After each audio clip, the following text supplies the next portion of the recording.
Hello and welcome to the first lesson. There are two ways how to build a Web API 2 service. The first situation you might be in is you want to create a completely new web application. This is the easy situation. The other one is not very difficult, but this situation might be you have a web application already and want to add a Web API 2 web service.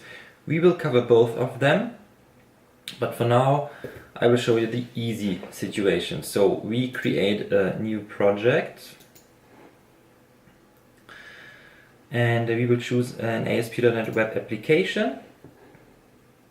Okay. And as you can see here in Visual Studio 2015, you already have lots of templates where you can choose from, and all these deliver Web API if you want to add it to your web application. So for example, you can choose an empty web app and simply check Web API and you already have a Web API service in your web application. Same goes for web forms, MVC, or ready-to-use Web API web app with MVC 2.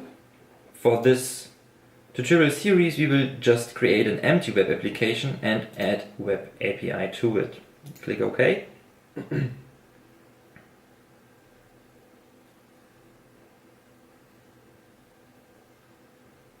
And that's it. We already have our empty web app and Web API is there. This means we have all the references we need for Web API. We have the app start folder with the Web API configuration. We'll cover that soon. We have controllers folder, models folder, because Web API in essence covers the model view controller pattern, which I explain in a minute. And the very important global application file is here. So that's it when you want to create a new web application and have Web API as a web service. Thank you for watching this video and spending your precious time with this tutorial. I always try to get better at these tutorials, so if you have any comments, please leave them below. If you have learned something new, I would really appreciate it if you give me a thumbs up, and if you want more videos like this, please subscribe to my channel.